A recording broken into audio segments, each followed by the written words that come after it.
poor farm boy grow to be one of the most successful entrepreneurs in the world, and go on to develop one of the largest corporations by revenue, as well as one of the biggest private employers in the world. And for a period of time, he was the richest man in America. This story is shrouded in mystery and secrets, but today we are looking deeper into this incredible rags to riches story of Sam Walton, and answering the questions as to how this company became to be the massive conglomerate it is today.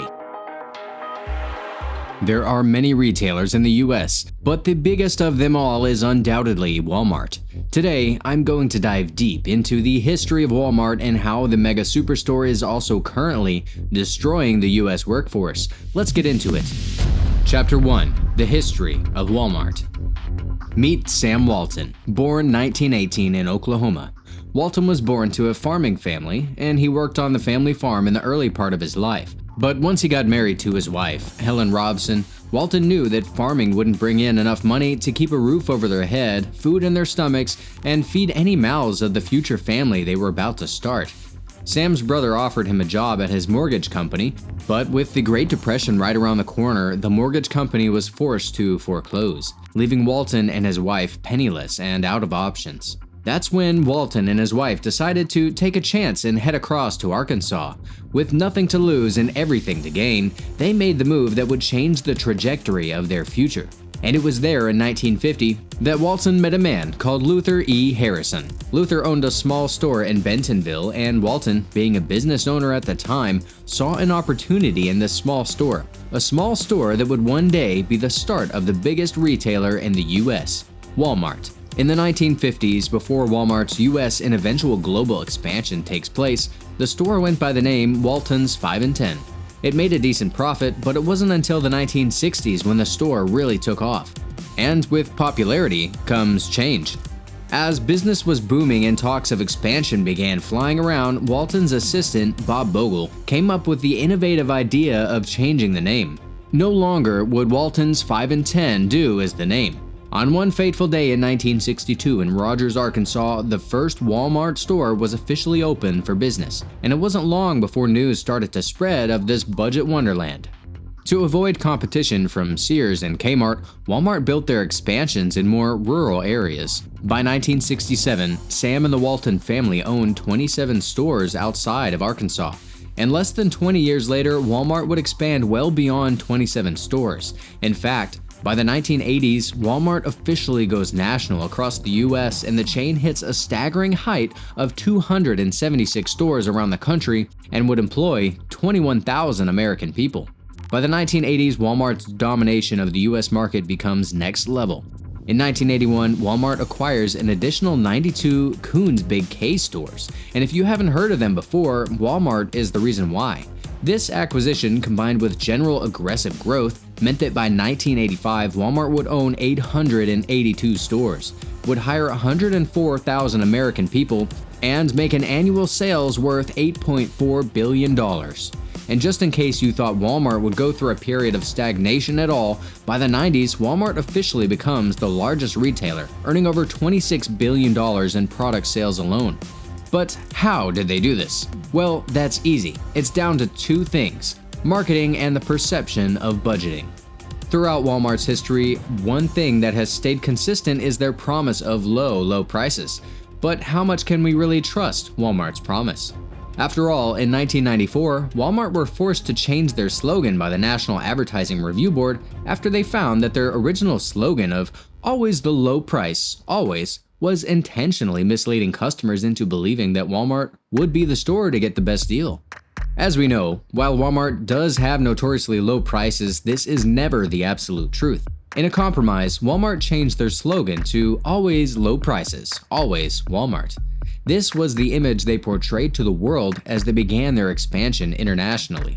Walmart's first international store was opened in 1991 in Mexico City. It was a joint venture with the Mexican store Cifra that did so well that Walmart expanded again, and again, and again. In 1994, Walmart makes their first break into Canada, and it goes very well. In 1998, Walmart expanded into the UK, and that also goes well. So well, in fact, that they opened new stores in the US. But there's one global store expansion that we really want to highlight. Can you guess it?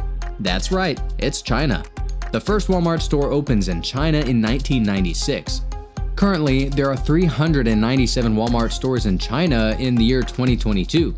There is no denying that in the past 20 years, Walmart's relationship with China has been intrinsically important to the growth of Walmart as a company. But it's not just because of how many stores that are operating in China. No, it is actually down to the fact that Chinese supplies make up 70 to 80% of Walmart's entire merchandise. That's right, only 20% of products in Walmart are American-made.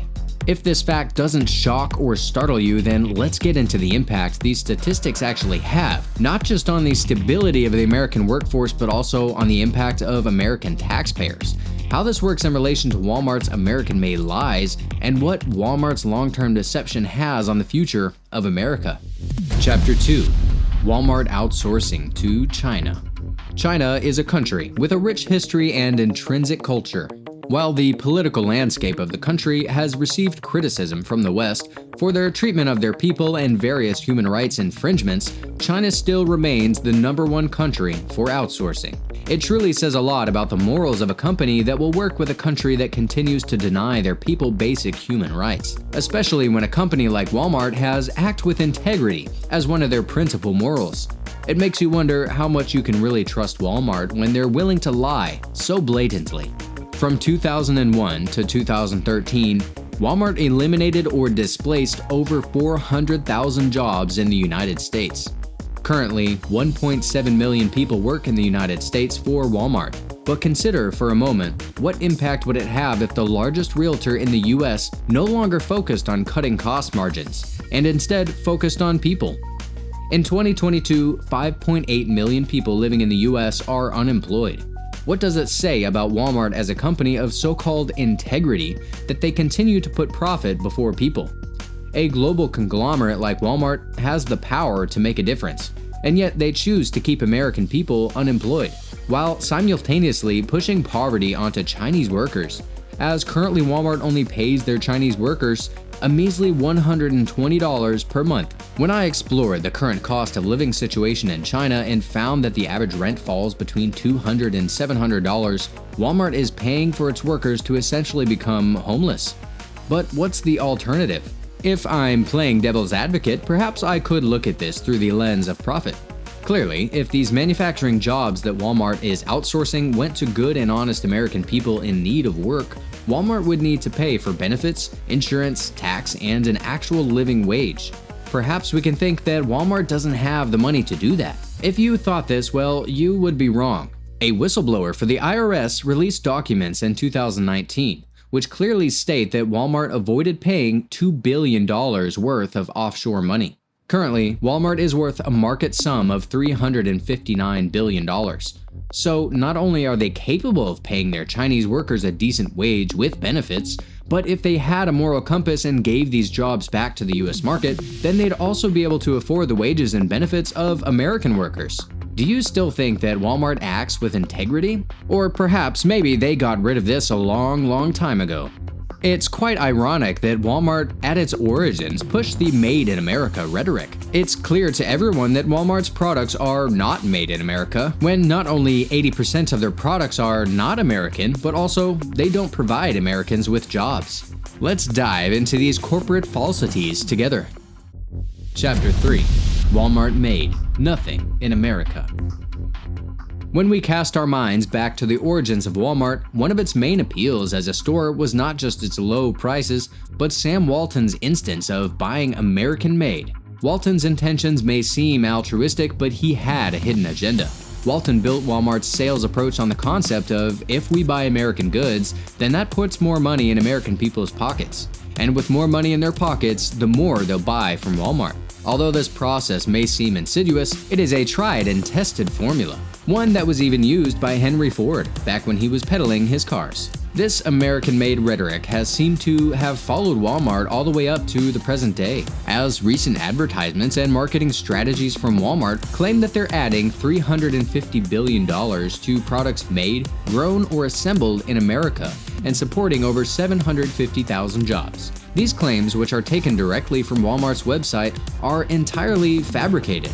Earlier in this video, I touched on a large quantity of jobs that were displaced due to Walmart's outsourcing to China. What I didn't mention was that for every one job that Walmart promised to US citizens in their Investing in American Jobs initiative, more than 100 jobs were displaced. If that wasn't bad enough, Walmart also promised the public that the company was committed to purchasing $250 billion in American-made goods by 2023. However, between 2005 and 2014, Walmart made $3.9 trillion in net sales.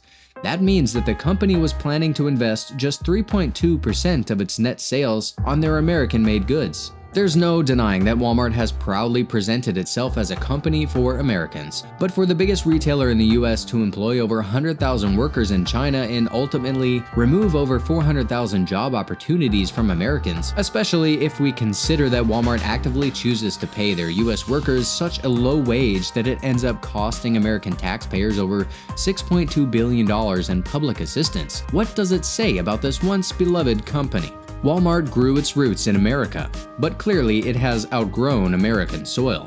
But how is it fair for them to claim patriotism to this country when they are anything but?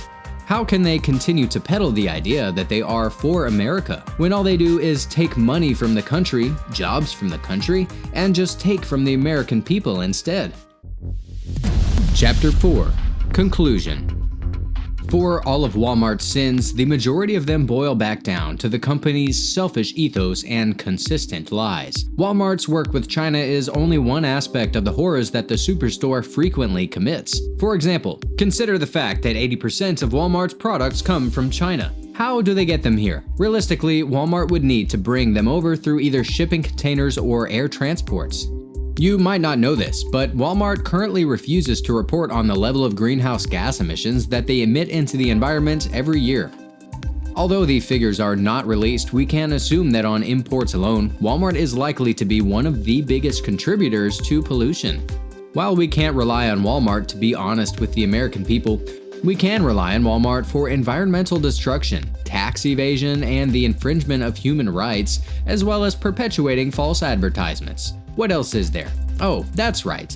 In the past, Walmart has also been accused of paying off officials in places like China so that they don't reveal the fact Walmart hires child workers to manufacture their products. If child abuse wasn't enough to make you revel in disgust over this company, then perhaps a little reminder of how the Walton family, yes, the ancestors of Sam Walton, Walmart's original founder, received $7.8 billion in tax breaks, all because they own 50% of the company.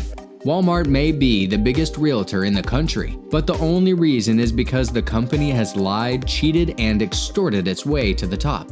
Although the reality may feel somber, knowledge is power, and being aware of the atrocities Walmart have caused and will continue to cause is the first step in liberating yourself. As always, thanks for watching. If you liked the video, then drop us a like, comment, and subscribe, and I'll see you in the next one. And hey, maybe shop at Target from now on.